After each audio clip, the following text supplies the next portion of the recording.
बोलिए सदगुरुदेव की जय। संत समाज की जय। मेरी आध्यात्मिक एवं व्यवहारिक जीवन के आत्म प्रेरणा स्रोत मेरे परम आराध्य सदगुरुदेव एवं इस सत्संग सभा स्थल में बैठे हुए मेरे सभी धर्म प्रेमी बंधुओं एवं ममतामयी माता बहनों व नन्हे मुन्ने प्यारे बच्चों, आज से हम बीजक प्रकरण प्रथम प्रकरण से शुरुआत करते हैं। बीजक रमैनी। बीजक क्या है इसके बारे में भी आगे इसको बताया जाएगा।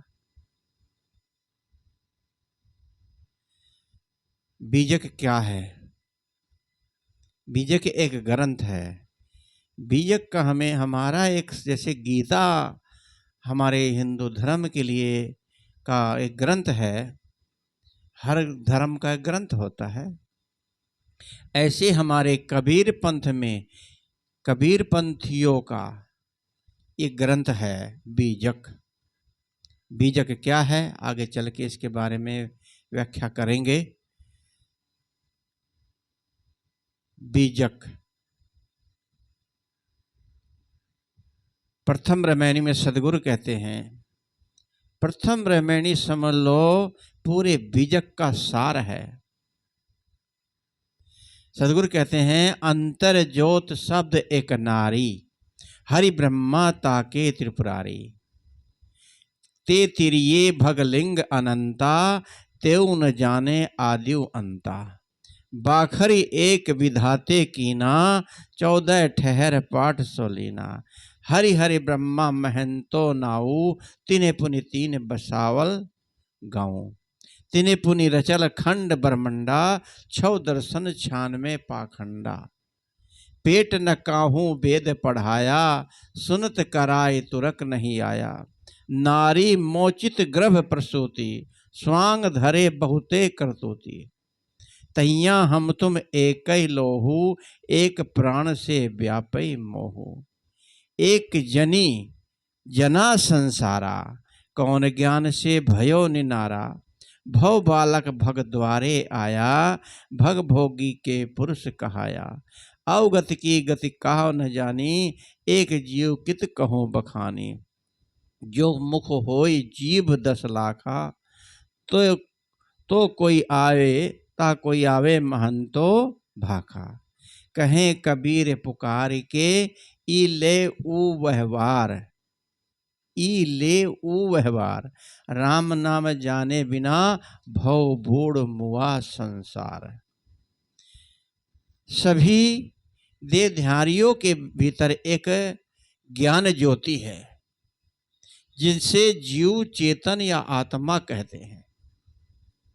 ज्ञान ज्योति मानव विवेकशील प्राणी है, उसके पास शब्द शक्ति तथा कल्पना शक्ति की विशेषता है। मानव अपनी अंतर ज्योति एवं ज्ञान शक्ति से कल्पना का विस्तार करता है, कल्पना करता हर चीज का, तथा अपने मन कल्पना को शब्दों में व्यक्त करता है। मानव की मन कल्पना और शब्द योजना रूपी नारी, शब्द योजना रूपी नारी या माया से ब्रह्मा विष्णु तथा महादेव की उत्पत्ति हुई है। अर्थात सृष्टि को समझने के लिए ब्रह्मा विष्णु तथा महादेव की कल्पना की गई। सृष्टि को समझने के लिए सृष्टि कैसे बनी, किस तरह हुई, ये ब्रह्मा विष्णु महेश का एक समझ लो उनको ले करके माध्यम बनाया गया, जबकि ऐसा कुछ भी नहीं है। और पुस्तकों में तो लिखा गया है कि अनुराग सागर में लिखा है कि ब्रह्मा ने सृष्टि रचना करी, बहुत कुछ बताया गया है कि ब्रह्मा जी को आशक्ति ने 3 पुत्र पैदा करे, रति भक्ति ने बुंद डाला, ते ब्रह्मा विष्णु शिव ब्रह्मा विष्णु रच डाला। ऐसे बहुत कहानियां जोड़ जोड़ के बनाई गई हैं। ब्रह्मा विष्णु कौन है आगे चल के इसके बारे में भी बताया जाएगा। कि सृष्टि की रचना इनसे बताई गई है। इन तीनों ने बहुत से पुत्र पैदा किए। किसी का माध्यम लेके कोई बात बताई जाती है, जैसे कबीर साहब ने कि माटी कहे कुम्हार से तू क्यों रोंधे मोय, माली आवत देख कर कलियन करी पुकार, फोली फोली चुनली कल हमारी बार। जैसे सांसारिक उदाहरण है, सांसारिक उदाहरण में कि किसी चीज का प्रचार करना होता है किसी के माध्यम से। जैसे कोई चीज न चलती, किसी हीरो की, हीरो प्रचार करता है, क्रिकेटर प्रचार करता है, सचिन तेंदुलकर और भी बड़े बड़े क्रिकेटर हैं, जो वो उंगली उठा देंगे जिस सामान पर ये इन्वर्टर बढ़िया है, ये बैटरा बढ़िया है, तो समझ लो वो बिक्री में ज़्यादा मार्केट में चलेगा, क्योंकि इतने बड़े लोगों का मानना है कि ये चीज़ बढ़िया है। अमिताभ बच्चन प्रचार करते हैं, ये क्या है, एक बिजनेस है, क्योंकि वो प्रचार का उनके खाते में तुरंत पैसा आता है। जब वो सामान बिकता है पहले उनके ही खाते में पैसा जाता है। प्रचार के लाखों लाखों नहीं, करोड़ों करोड़ों रुपया कमाते हैं प्रचारक। तो ऐसे ही अब यहाँ प्रचार किया जा रहा है कि प्रचार कैसे करके बताया जाए किसी को कि ये सृष्टि कैसे रचना हुई, किसने करी।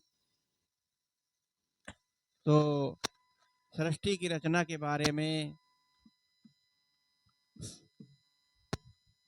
हेलो, सृष्टि की रचना सदगुरु कबीर साहब ने बड़े अच्छे तरीके से समझाने का प्रयास किया है। हेलो, सृष्टि की रचना कबीर साहब ने ब्रह्मा विष्णु और महेश को लेकर के यहाँ सृष्टि को समझाने का प्रयास किया। हालांकि सृष्टि आगे चल के बताई जाएगी कैसे बनी, किसने बनाई। सृष्टि बनी नहीं है, न बनाई गई है, सृष्टि तो ये अनादि से है। लेकिन संसार के लोग कहते हैं, उसी बात को कबीर साहब ने यहाँ पर समझाने के लिए ब्रह्मा विष्णु और महादेव की कल्पना की। इन तीनों ने बहुत से पुत्र पुत्री पैदा किए, परंतु ये भी सृष्टि का आदि और अंत नहीं जान सके। जिसने सृष्टि बनाई और उसकी आदि अंत न पता हो, पर इन्होंने भी बनाई और इसका आदि अंत उन्हें पता ही नहीं। ब्रह्मा रजोगुणी से क्रियाशील थे, इसलिए उन्होंने तत्कालिक वाणियों का एक बड़ा संग्रह तैयार किया, जिसका पीछे से 14 विद्याओं के रूप में विस्तार हुआ। विष्णु, महादेव तथा ब्रह्मा महान प्रसिद्ध नाम वाले हुए। उन्होंने क्रम से 3 गांव बसाए, 3 पुण्य 3 बसावल गांव, 3 गांव बसाए, जिन्हें विष्णुपुरी, शिवपुरी, ब्रह्मपुरी कह सकते हैं। अथवा इन्होंने क्रम से भक्ति, ज्ञान और कर्मकांड चलाए, भक्ति, ज्ञान और कर्मकांड चलाए। फिर इन्होंने ब्रह्मा को खंडों में बांटा, अर्थात पृथ्वी पर विभाग पूर्वक राज्य स्थापित किया इन्होंने, अथवा वाणी का विविध विषयों में विभाजन किया। फिर 6 दर्शन और 96 पाखंड का विस्तार हुआ। माता के पेट से कोई नहीं वेद पढ़ के आया, पेट न कहूँ वेद पढ़ाया, सुनत कराए तुरक नहीं आया। तो सदगुरु कहते माता के पेट से कोई न तो वेद पढ़कर आता है, और जो आपको जन्मजात ब्राह्मण कहता है और जन्मजात मुसलमान कहता है, न तो वो जनेऊ पहन करके जन्म लेता है और न ही सुन्नत करा करके वो आता है, वह आपको जन्मजात मुसलमान आप कह देते हैं। माता के पेट से पैदा होने के बाद ही लोग नाना स्वांग कर्मकांड करते हैं। आज ईद है, बकरा ईद, आज हजारों नहीं लाखों बकरों का गला काटा जाएगा। कल मेरे पास कुछ मुसलमान स्त्री और पुरुष आए, मुसलमानी स्त्री ने तो बड़ी अच्छी बात कही कि अगर वो बोल सकते तो कितना उनको दुख होता, आज कल काटे जाएंगे ये लोग। कितनी अच्छी बात कही। मैंने कहा कि हजारों लाखों बकरे काटे जाएंगे, अगर ये जानवर मूक जानवरों को काट काट के अपने आत्मा को खुश करोगे आप लोग, ये क्या अच्छा है? उसने भी स्वीकार किया, नहीं बिल्कुल गलत है, अच्छा तो है नहीं। तो जो काटते खाते हैं वो भी जानते हैं कि इन प्राणियों को मारना, हलाल करना, हत्या करना बहुत बड़ा गुनाह और पाप है। कह देते हैं कि हमारे यहाँ तो लिखा है मेंढा कटा था, बच्चे को काट रहे थे मेंढा आ गया। ये सब कहानियां हैं। अरे वो भी कह रही थी कि अगर काटना है तो अपने बच्चे को काटो, एक बच्चा दिखाया गया था। कितनी अच्छी बात है मुसलमानी ने कही मेरे से कल कि अगर आप लोग बकरे की जगह मेंढा आया, नहीं बच्चे की जगह मेंढा आ गया और वो बच्चा नहीं मरा और बच्चे की कुर्बानी दे रहे थे, तो अपने बच्चे की कुर्बानी दो, दूसरे जीव के दूसरे के बच्चे कुर्बानी क्यों देते हो? ऐसे ही हिंदुओं में भी यही हाल है, बकरा चढ़ाते हैं, कहीं कोई किसी के बलि देते हैं। जो ही आदमी खाता है वही उसका देवता मांगता है। तो आगे सतगुरु कहते हैं कि माता के पेट में तो हम तुम एक ही लो हो। यहाँ कबीर साहब देखो कितनी बात बड़ी कह रहे हैं कि मैं कभी कभी इसकी चर्चा करता हूँ कि कबीर साहब तो प्रगट हुए, अलग से हैं, परमात्मा हैं। यहाँ सतगुरु कहते हैं हम तुम हम एक ही लोहो, एक प्राण से व्यापय मोह, कि हम और तुम एक ही प्रकार। अब यहाँ पर क्यों कहा? अच्छा इस शब्द को आप काट दीजिए, बीजक में से इसको निकाल दो कि हम और तुम एक ही प्रकार रजवीर्य से बने हैं। हमारे कुछ कबीर पंथी जो कबीर साहब को परमात्मा बताते हैं, कबीर साहब स्वयं स्वीकार करते हैं हम भी और तुम भी एक ही प्रकार से रज और वीर्य से बने हैं। पहली रमैणी कहाँ बुद्धि सठिया गई है कि लोग जो है कि हर इन्हीं हमारे कबीरपंथी की बात नहीं है, सभी संप्रदायों में लोग कहते हैं हमारा तुम्हारा धर्म क्या है? कबीर पंथ धर्म है और विष्णु पंथ धर्म है, राधा स्वामी धर्म है, और भी जितने पंथ सब अपने अपने को यही धर्म बताते। ये धर्म नहीं है, ये तो संप्रदाय है। कबीर पंथ धर्म है हमारा, मानवता धर्म है, असली धर्म है दया। दयावान बनो, कहा जब भी तो कहा दया धर्म का मूल है, पाप मूल अभिमान, तुलसी दया न छोड़िए जब लग घट में प्राण। तो असली धर्म जान लो आज से क्या है। कोई गुरु, कोई भगवान, कोई ईश्वर, कोई देवता ही हमारा धर्म नहीं है। धर्म है हमारा दया करना। सब पर दया करना सीख जाओ तो सब तुम्हारे ऊपर दया करेंगे।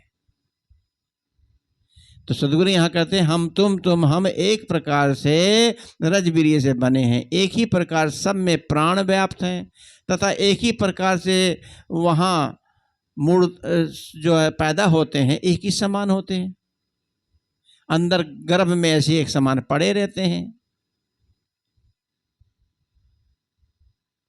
किस प्रकार से कि फिर किस प्रकार से हम अलग अलग जाति वर्ण की कल्पना करते हैं? सब एक समान पैदा होते हैं, की करते हैं, दाई माई उनको खरोचती है, साफ करती है, नाक में, कान में, गले में पाइप डाल डाल के गले को अंदर गंदगी इतनी जमी रहती है। देखो जब बच्चा पैदा होता है तो एकदम सफ़ेद, अंदर सब मलबा जमा रहता है। पाइप डाल डाल के गले को साफ करती है, कान को साफ करती है, नाक को साफ करती है, बच्चा रोता रहता है, फिर उसको उल्टा करके थप थप करके खूब रुलाती है, उल्टा करती है, सीधा करती है, खूब मारती है, चिल्लाता है। जब तक रोता नहीं बच्चा, कहते हैं बच्चा रो ही नहीं रहा है, जब बच्चा रोता है तो सब खुश हो जाते हैं, पैदा होते ही रोना सिखाते हैं उसको, और जीवन भर वो रोता ही रहता है। ये जीव का जन्म लेने का तरीका है। तो सब एक समान पैदा हो रहे हैं, एक ही द्वार से बालक रूप में सब भोग भोगी के पुरुष का आया, एक ही द्वार से सब पैदा होते हैं, और जिससे पैदा होते हैं उसी में आसक्त होकर पुरुष कहलाते हैं। तभी तो बड़े बड़े महापुरुष राम कृष्ण और भी महर्षियों ने अगर बच्चे पैदा किए तो एक ही संतान पैदा करी। कृष्ण जी की एक ही संतान हुई, राम के हुई एक ही संतान, जोड़ा दिखा दिया, जोड़ा हुआ होगा, एक बार में दो भी हो जाते हैं। और भी महर्षियों के एक एक संतान हुई। कहते हैं जब संतान पैदा होती है वो अपना ही रूप होता है, अपना ही अंश होता है। मैं स्वयं ही उस गर्भ से निकल के आया हूं, जिसको हम स्त्री कहते हैं, पत्नी कहते हैं। इसलिए सभी को ज्ञान होना चाहिए कि जहाँ से पैदा होते हैं उसी में आसक्त, उसमें समझ लो, उसको जब समझ में बुद्धि में आ जाए तो माता समान समझना चाहिए। जैसे जिस गर्भ से हम पैदा हुए हैं वही सेम उसी तरह से स्त्री हमारी भी है, उससे भी ऐसे ही बच्चा जन्मा आपका अंश है, वो आप स्वयं निकले हो। जीव अलग है, अंश आप ही हो, किसी ईश्वर का अंश नहीं है। आप क्या देखो, बच्चा पिता के शकल का होता। कृष्ण जी का बच्चा बिल्कुल सेम कृष्ण जी, उन्होंने कहा था जब अगर तुम्हें मेरे जैसा और बिल्कुल खूबसूरत अच्छा बच्चा चाहिए तो चलो कुछ दिन तपस्या करते हैं। कहते हैं कि वो जा करके रुक्मणी और कृष्ण जी ने तपस्या करी थी, और तपस्या के बाद जब बच्चा पैदा हुआ बिल्कुल कृष्ण जी जैसा। जब कृष्ण जी और वो प्रद्युम्न नाम था उनके बेटे का, जब दरबार में कहीं भी जाते थे कि प्रद्युम्न जाता तो लोग खड़े हो जाते कि कृष्ण जी आ रहे, और कई बारी कृष्ण जी जाते थे लोग खड़े नहीं होते, प्रद्युम्न आ रहे। तो लोग कहते थे कि हम लोग इनके चक्कर में आपका सम्मान नहीं कर पाते। प्रद्युम्न कहते थे कि मैं नहीं हूं, पिताजी पीछे आ रहे हैं। ऐसे बताइए कहाँ एकदम शकल मिलती है तो कौन है, आप ही तो आए हो।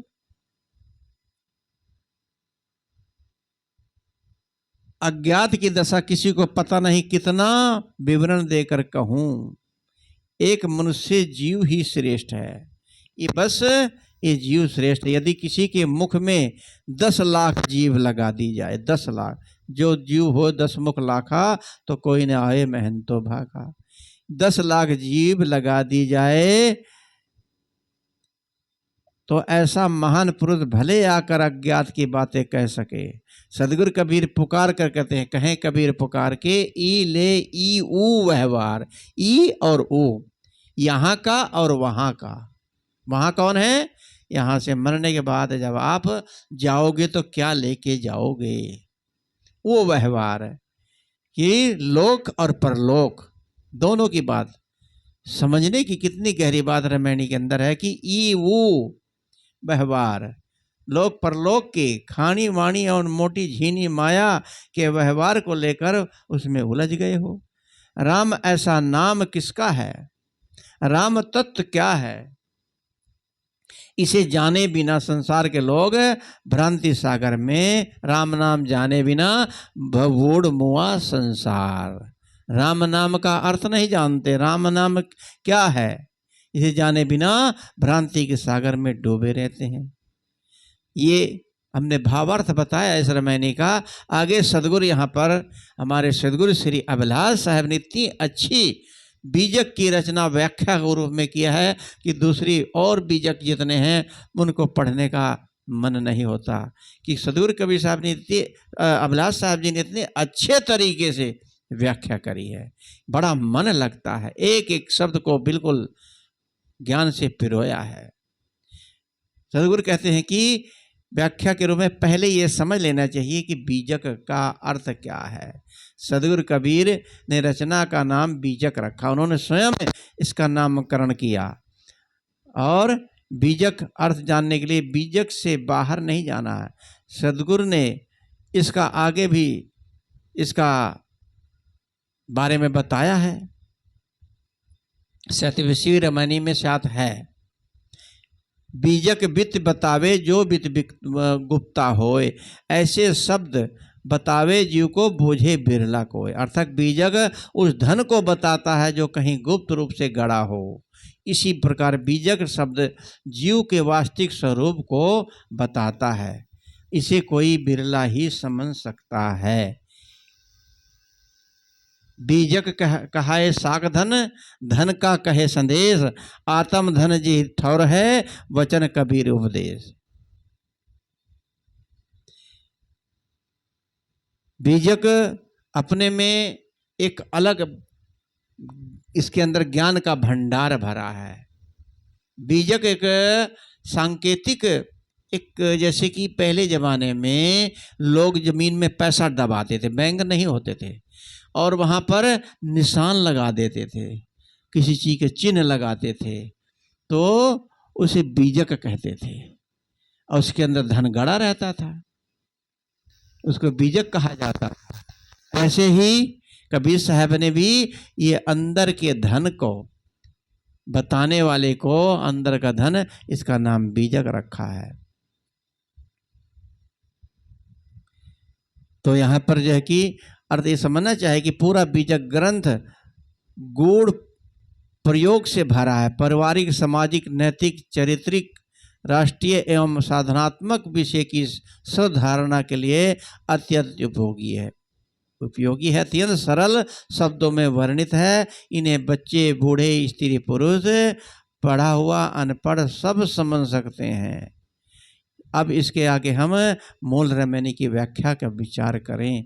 अंतर ज्योति, इस रमैनी के महत्वपूर्ण शब्द है। अंतर का अर्थ है भीतर, तथा ज्योति का अर्थ है देहोपाधि। ध्यान दें, इस पर ध्यान दें।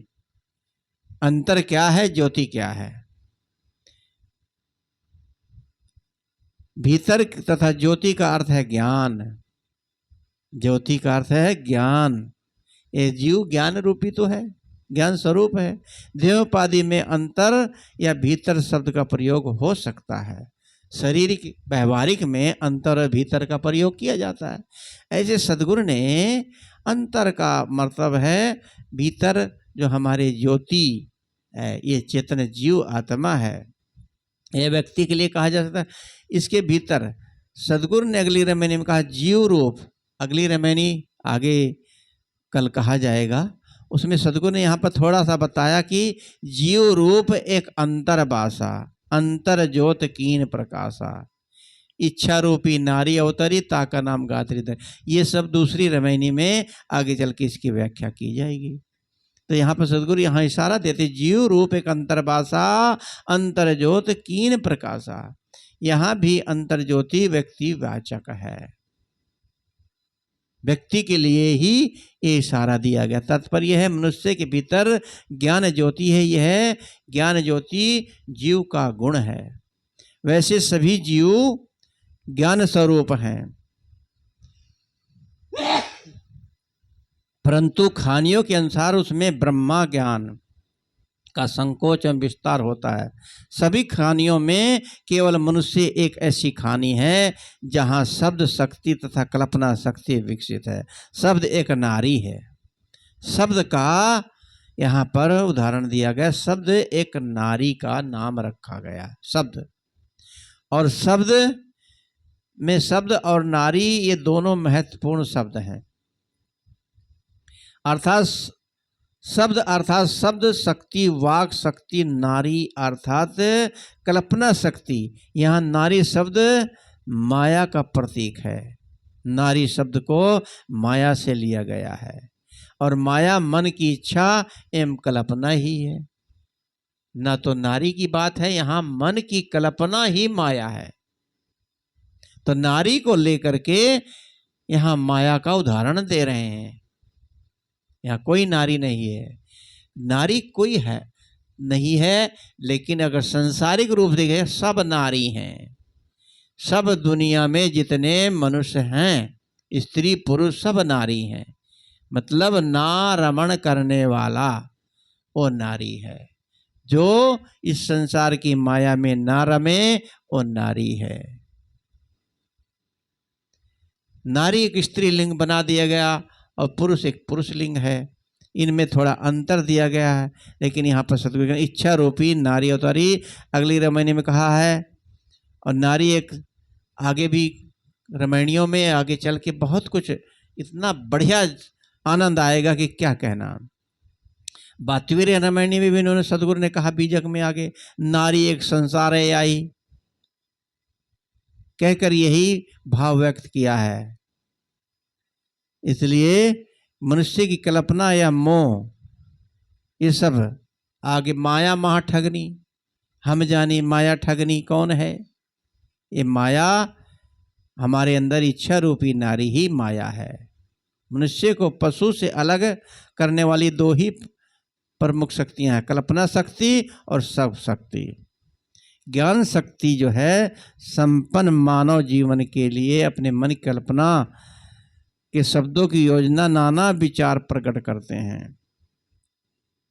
और यहाँ पर ब्रह्मा विष्णु महेश महादेव की स्थापना हुई है। यहाँ पर ब्रह्मा विष्णु महेश को लेकर के सदगुरु ने यहाँ समझाया है कि जो बड़े वह बड़ा है, वह ब्रह्मा है। प्राचीन में आर्य लोग अग्नि को ब्रह्म मानते थे। ब्रह्म जो अग्नि जो बढ़ती है ऊपर लपट जाती है उसे ब्रह्म कहते हैं। आगे सदगुरु कहते हैं कि पीछे महादेव के रूप में प्रतिष्ठित होकर प्रलय का देवता बन गया। विष्णु नाम ग्रहण व्यक्ति देवता बन गया, विष्णु को देवता मान लिया। वैदिक में रुद्र से मिलाकर महादेव एवं शिव के रूप में समर्थ देवता की कल्पना कर ली गई। पीछे महादेव के रूप में प्रतिष्ठित होकर प्रलय का देवता बन गया। वह सिर पर अर्धचंद्र एवं गंगा लहरधारी पार्वती पति तथा बैल पर सवारी करने वाला हो गया। यह सब मनुष्य की मन कल्पना और शब्दों का विकास का फल है। सब ये कल्पना है, कुछ भी नहीं है। आगे सदगुरु कहते हैं कि ते तिरिये भग लिंग अनंता, तेऊ न जाने आदिव अंता। पुराणों में बताया गया कि इन तीनों ने अर्थात ब्रह्मा तथा विष्णु महादेव ने बहुत से नर नारी पैदा किए, परंतु वे स्वयं संसार का आदि अंत नहीं जान सके। ब्रह्मा विष्णु तथा महादेव व्यक्ति रूप रहे होंगे, व्यक्ति रहे होंगे होंगे होंगे केवल कल्पना के जीव रहे होंगे, कोई फर्क नहीं पड़ता। इतना सच है कि जगत का आदि और अंत नहीं है। जगत अनादि है, अनंत है, इसको कोई भी बनाने वाला नहीं है। आगे सदगुरु कहते बाखरी, बाखरी किसे कहते हैं? कोठी कोठला जिसमें धान रखते हैं, अनाज रखते हैं, गेहूं रखते हैं। बाखर एक विधाते की ना 14 ठहर पाठ सुलेना। सैकड़ों वर्षों के अंतराल में पर पितामह पिता पुत्र पौत्र परपौत्र गुरु तथा शिष्यों द्वारा वेद मंत्र बनते रहे। इन्हें लोग सुनते सुनाते रहे, कंठ करते रहे। इन सब का समय से संपादन होता रहा।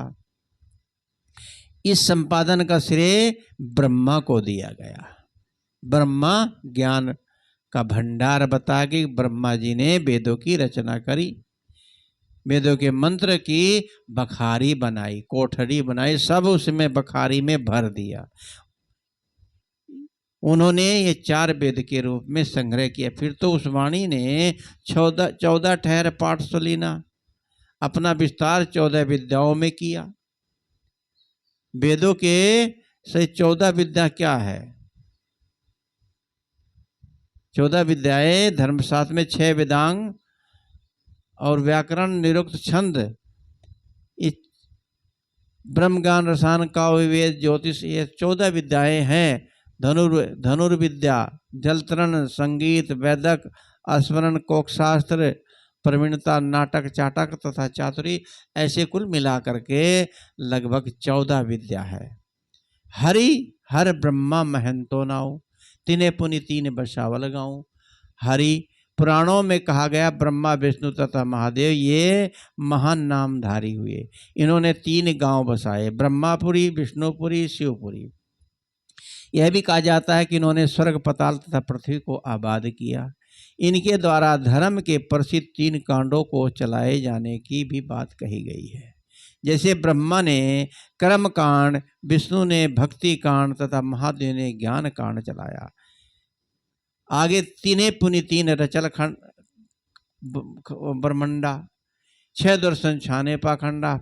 कहा जाता है कि इन तीनों देवों ने ब्रह्मांड का खंड किया। खंड तो समझ में आता है कि वह टुकड़ा है, परंतु ब्रह्मांड क्या है इसे समझना है। ब्रह्मांड पूरे विश्व को कहते हैं। पूरा विश्व कितना है इसे कोई नहीं जान सकता। देश अनंत है, अतः विश्व भी अनंत है। ब्रह्मा आदि किसी व्यक्ति द्वारा इसके खंड, टुकड़ा तथा विभाग करने की बात एक घोर कल्पना है, एक कल्पना है। हाँ, इस पृथ्वी को यह कहना चाहिए कि पृथ्वी को जितने हिस्से को वे जानते थे उसे ब्रह्मांड मानकर उन्होंने इसका राज्यों में विभाजन किया होगा। कहा जाए तो ठीक है। यहाँ ब्रह्मांड का लाक्षणिक अर्थ है वेद मानकर कहा जा सकता है कि ब्रह्मा ने वेद का विभाग किया और उसी आधार नाम मान करके पीछे 6 दर्शन, छाने पाखंड ये सब किया। जोगी, जंगम, सेवड़ा, सन्यासी, दरवेश तथा ब्राह्मण, ये 6 दर्शन हैं। और इनके विभेद भी 10 सन्यासी, 12 योगी, 14 दरवेश, 18 ब्राह्मण, 18 जंगम तथा 14 सेवड़ा आदि जो जैनी और बौद्ध है कहते हैं।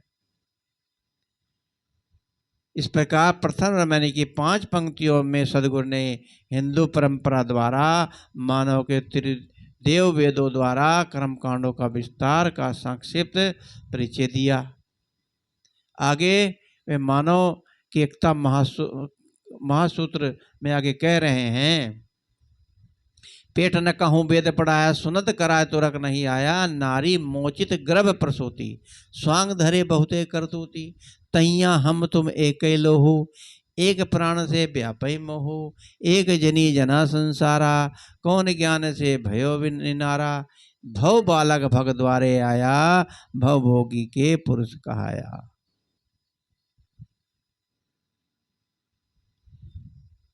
तो सदगुरु ने पेट न कहूँ वेद पढ़ाया। सो कबीर साहब को जब अत्याचार सहन नहीं हुआ तो उन्होंने लोगों के बीच में निर्भीकता पूर्वक जोर से बोल पड़े, पेट न कहूँ वेद पढ़ाया, सुनत कराए तुरक नहीं आया।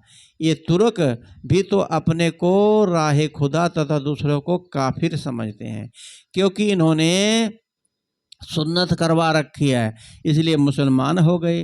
परंतु यह भी प्राकृतिक नहीं है। पेट से यदि कोई सुन्नत करा कर आए तब असली मुसलमान कहलाता है। ये सब बाहरी आडंबर है। जनेऊ पहन करके ब्राह्मण कहलाता है। जनेऊ पहन के कोई नहीं पैदा होता, सुन्नत भी कोई करा के नहीं आता। ये सब स्वांग ड्रामा है। पैदा होने पर सभी मानव एक समान होता है, इसलिए जन्म से सबका स्तर बराबर है। भव बालक भग द्वारे आया, भव भोगी के पुरुष का सदगुरु कबीर अखंड बैरागवान संत थे। अतः इस पंक्ति में उन्होंने बड़ी तीव्रता से अपना वैराग्य भाव व्यक्त किया।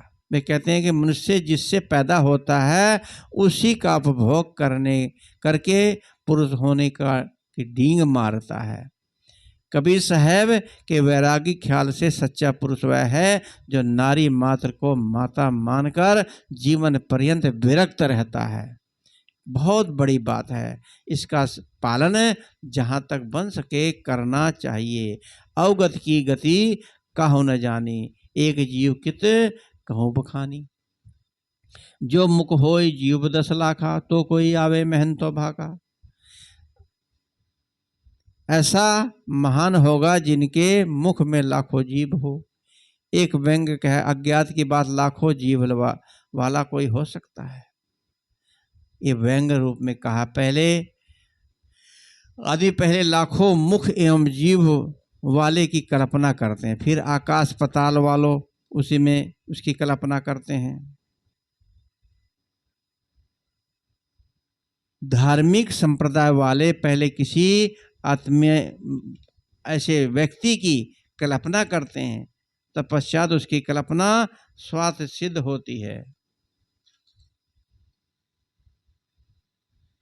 आगे सदगुरु कहते हैं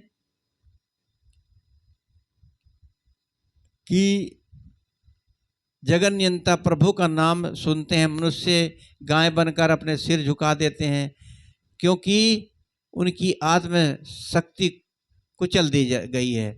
वे प्रसन्न करते हैं नास्तिक और काफिर कहे जाने वाले। इसलिए धर्म के नाम पर सारी अतिशयोक्तियां चमत्कार अवैज्ञानिक है।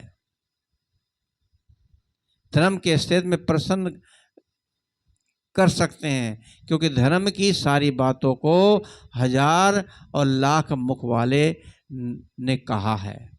वेदों शास्त्रों में वेदों की दुहाई देते हैं, वेदों में लिखा है, वेद शास्त्र में ऐसा लिखा है। इसलिए कोई प्रश्न नहीं कर सकता कि वेद शास्त्र की बात झूठी कैसी कही जा सकती है। वेद में तो ये लिखा है, वो लिखा है। वेद शास्त्र में अच्छी बातें भी हैं और मनगढ़ंत बातें भी हैं। आगे सदगुरु कहते हैं, कहे कबीर पुकार के ई ले ऊ व्यवहार, राम नाम जाने बिना भवबूढ़ मुआ संसार। कबीर साहब पुकार के कहते हैं कि ई और वो के व्यवहार में उलझा है। ई से अभिप्राय संसारिक विषयों से है, और वो से स्वर्ग और ईश्वर से है। स्वर्ग बताते हैं, ईश्वर बताते हैं। स्वर्ग लोक विशेष शक्ति स्वर्ग की कल्पना तथा ईश्वर की कल्पना छोड़े बिना कोई सही रास्ता नहीं पा सकता। ईश्वर की कल्पना भी करना ठीक नहीं, ईश्वर की कल्पना भी करना ठीक नहीं। तभी जब तक इसको नहीं छोड़ोगे, भूलोगे, तब तक आपको सही रास्ता नहीं मिलेगा।